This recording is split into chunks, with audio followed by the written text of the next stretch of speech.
26 अप्रैल 1986। जगह सोवियत संघ का प्रिपियात शहर। रात के करीब 1 बज रहे थे।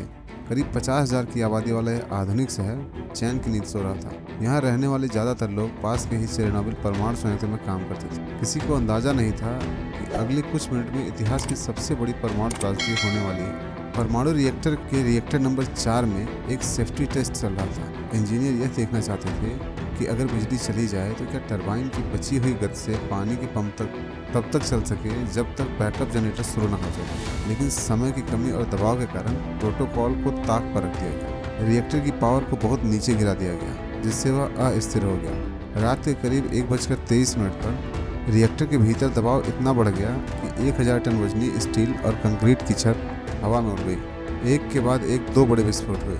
रिएक्टर का कोर खुल चुका था और इसमें से एक ब्लू कलर की रोशनी आसमान की ओर निकल रही थी। यह कोई साधारण रोशनी नहीं थी, यह रेडियो एक्टिव विकिरण था, जिसको रेडिएशन कहते हैं। सूचना मिलते ही स्थानीय दमकल कर्मी मौके पर पहुंचे। उन्हें बताया गया कि केवल छत पर आग लगी है। उन्हें पता ही नहीं था कि वे जलते हुए ग्रेफाइट और रेडिएशन के सीधे संपर्क में। उन दमकल कर्मियों ने नंगे हाथों से रेडियोधर्मी मलबे को उठाया। कुछ ही घंटों में उनकी त्वचा काली पड़ने लगी। उनमें से अधिकांश की 2 हफ्तों के भीतर दर्दनाक मौत हो गई। बाकी जो बचे वो कुछ दिन बाद कैंसर के शिकार हो गए। अगले 36 घंटों तक सोवियत सरकार ने दुनिया से सच छुपाया। यहाँ तक कि प्रिप्यात के लोगों को भी खतरे के बारे में नहीं बताया गया। लेकिन जब स्वीडन के परमाणु केंद्रों ने हवा में भारी रेडिएशन पकड़ा, तब जाकर सोवियत संघ ने सच को स्वीकार किया। 27 अप्रैल की दोपहर को घोषणा की गई कि पूरे शहर को खाली करना होगा।